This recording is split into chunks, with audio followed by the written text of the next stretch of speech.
अध्यक्ष महिला मोर्चा की रिहाना खान जी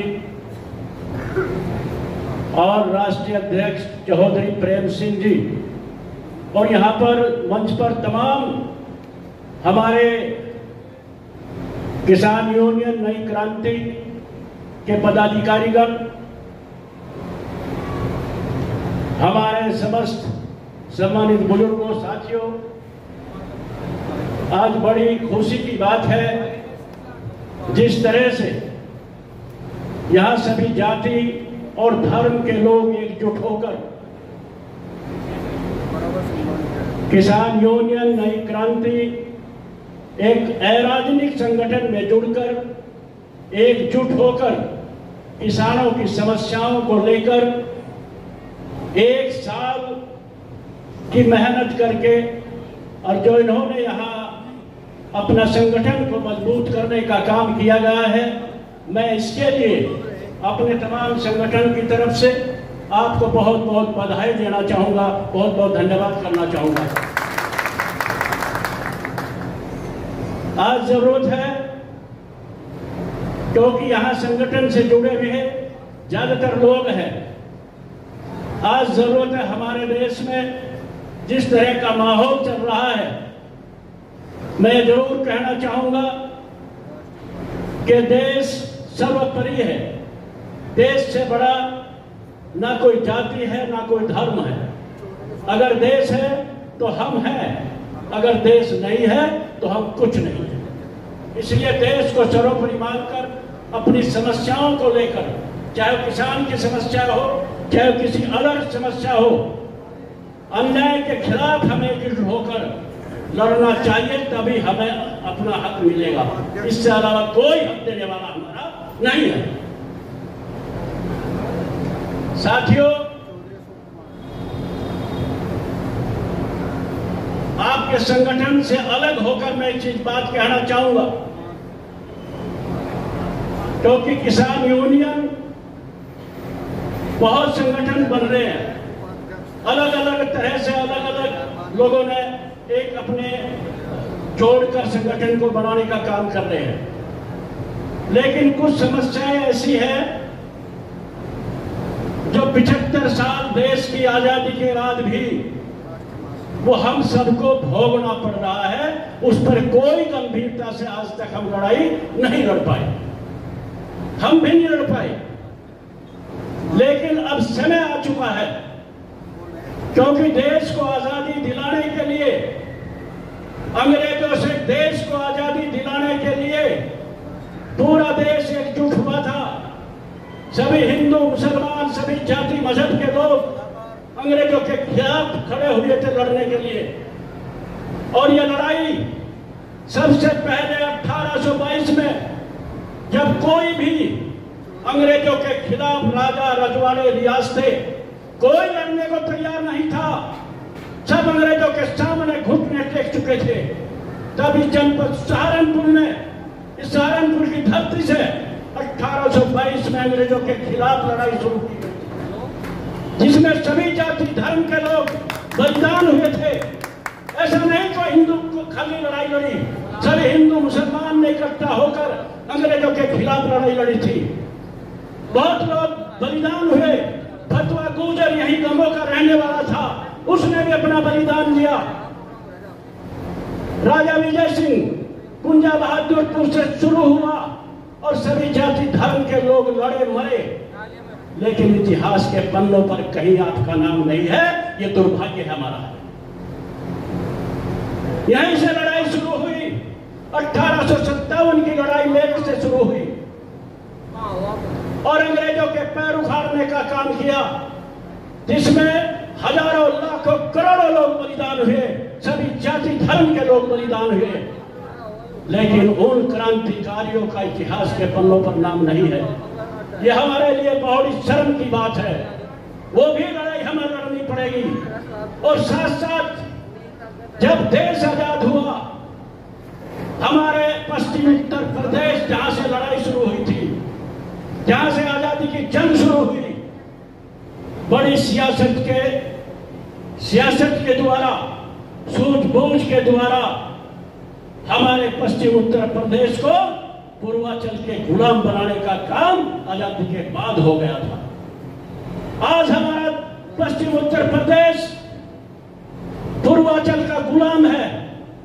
700-800 किलोमीटर हमारी राजधानी, हमारा इलाहाबाद पड़ता है। अगर वहां से कोई अपना न्याय दिलाने के लिए जाना पड़ता है तो वो अपना यही हार जाता है। कोई गरीब असहाय आदमी इलाहाबाद जाने की हिम्मत नहीं करता। ये दुर्भाग्य है हमारा। जबकि सहारनपुर की धरती से जो 4 प्रदेशों की सीमाएं जोड़ता है, उत्तराखंड, हरियाणा, हिमाचल प्रदेश, दिल्ली, हमारे 200-250 किलोमीटर। यहां तक कि हमारा दूसरा देश पाकिस्तान, उसकी राजधानी 350 किलोमीटर और हमारी राजधानी 700 किलोमीटर। ये दुर्भाग्य नहीं है तो क्या है? इसकी लड़ाई हमें लड़नी चाहिए, क्योंकि न्याय तभी आपको मिल सकता है। नहीं तो न्याय लेने के लिए लखनऊ जाना पड़ता है, कोई आपको न्याय देने वाला नहीं है। साथियों, लड़ने का काम हो रहा है। साथियों, आओ हम सब मिलकर इस लड़ाई को लड़े। अपने पश्चिम उत्तर प्रदेश को क्रांति प्रदेश के नाम से, क्योंकि क्रांति अगर शुरू हुई है यहाँ पश्चिम उत्तर प्रदेश, सब मिलकर क्रांति प्रदेश बनाने का काम करें और न्याय दिलाने का काम करें। जिस दिन अगर आपका पश्चिम उत्तर प्रदेश अलग प्रदेश बनने का काम हुआ तो आपके कोई भी काम आपको इस तरह से लड़ने की जरूरत नहीं पड़ेगी। आपका काम ऐसे ही होगा जैसे आप चाहोगे। आज इलाहाबाद कहां, लखनऊ कहां, न्याय मिलने की कोई उम्मीद नहीं है। इसलिए सहारनपुर राजधानी बने, मेरठ राजधानी बने, हाई कोर्ट बने, तो आपको कहां जाना पड़ेगा? जब भी आपको न्याय की जरूरत पड़ेगी, मेरठ जाओ और गिरेवान पकड़कर अधिकारियों का वहीं पूछो कि हमें न्याय क्यों नहीं मिलता। अभी तो मिलेगा, लेकिन नहीं। इतने हम लखनऊ जा, वहां पूर्वांचल के बैठे, हमारी कोई बात सुनने को तैयार है नहीं। हमें तो यहाँ हिंदू मुसलमान के सफलतापूर्वक आपने जो 1 साल पूरा किया, जो संख्या बढ़ाई, ये अपने आप में एक सामान्य मामला नहीं है। साथियों, आज इस मुल्क के अंदर जो एक्टिविटी चलाई जा रही है, खासतौर से किसान मजदूरों के खिलाफ, आपस में बांट करके, डिवाइड कर करके, हिंदू मुसलमान करके ये लोग सत्ता में काबिज हुए हैं, सत्ता को चला रहे हैं। ये लोग छोटे किस्म की राजनीति करते हैं और राजनीति करके 70-75 साल से इस मुल्क के ऊपर कब्जा किए बैठे हुए हैं।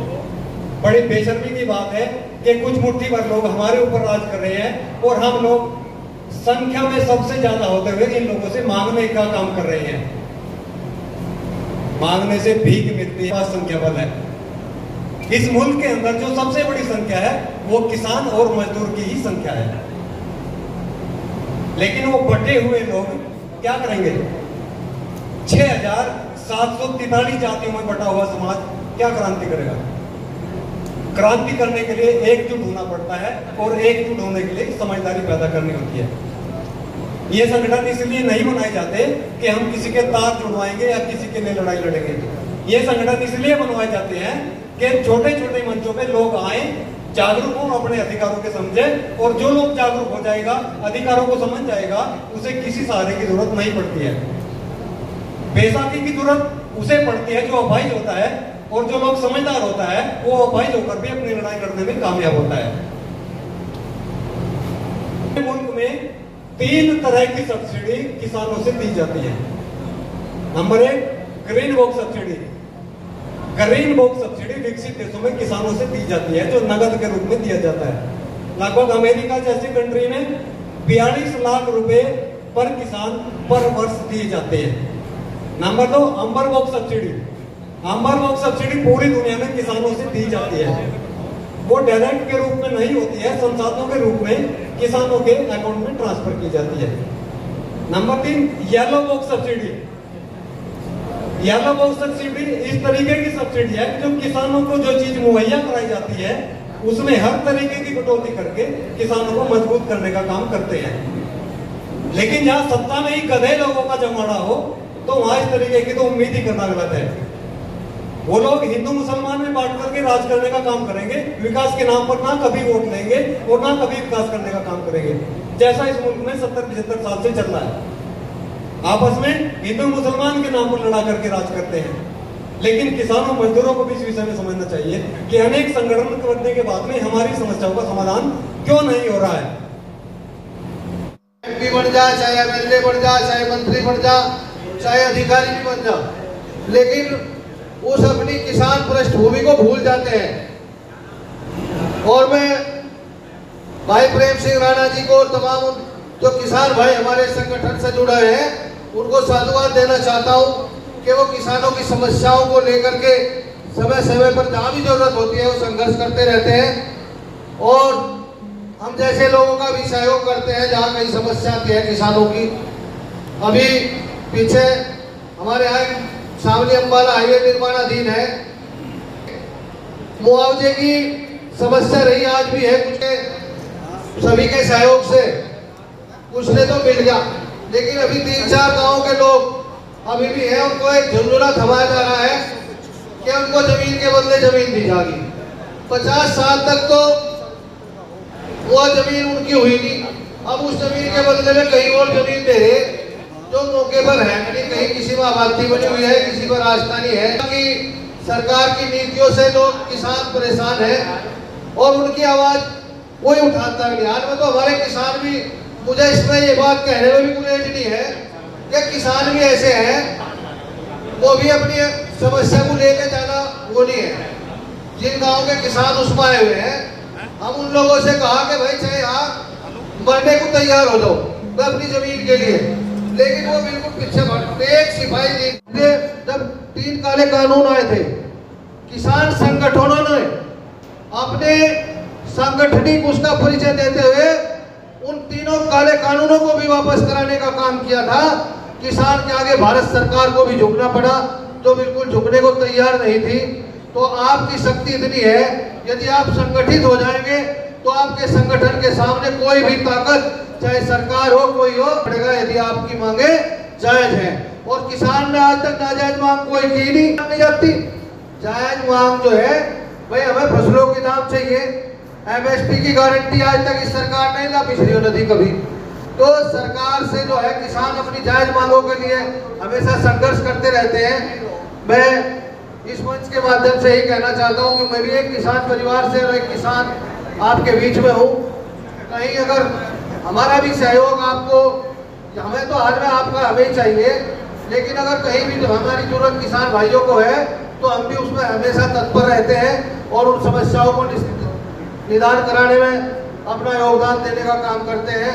मैं आप सभी को बधाई देता हूं, शुभकामनाएं देता हूं कि आप इस संगठन को और मजबूती देने का काम करें और व्यापक स्तर पर इसका संगठन का व्यापक स्तर पर और प्रचार हो और ये संगठन इतनी मजबूती पकड़े कि किसी भी समस्या के लिए जब कहीं खड़ा हो तो वो समस्या खुद बर खुद हल हो जाए।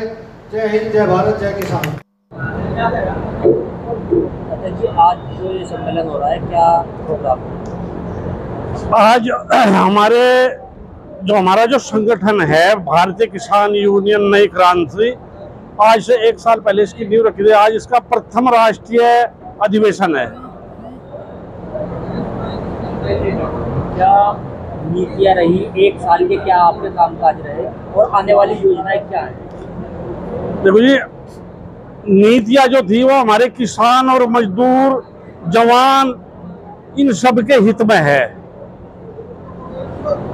और जो हमारी नीतियाँ रही हैं, जिन पर हमने काम किया, उसका रिजल्ट आप साल भर का हमारे सामने देख सको। किस तरह की नीति रही जो युवा के साथ क्या है? भाई, युवा के रोजगार के लिए हम संघर्ष करेंगे। आज का युवा, पूरे भारत का युवा दुखी है। सरकारों ने इतना दुखी कर दिया, कुछ तो पढ़ने के चक्कर में दुखी कर दिया। आप लैपटॉप पर पढ़ो, आप यहाँ पढ़ो, वहां पढ़ो।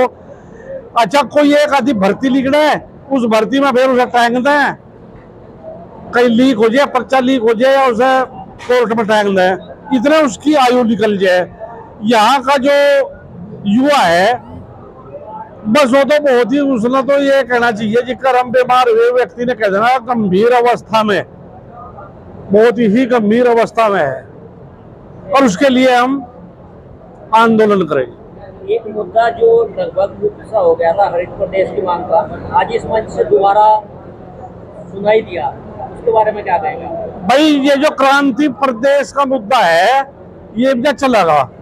पहले जो मुद्दे थे वे थे राजनीतिज्ञों के, बस अपना राजनीति करी, किसी ने कोई लैंड बताया दिया, किसी ने कोई लैंड बताया दिया, या जाट लैंड है या गुज्जर लैंड है, उसमें उलझ करेंगे।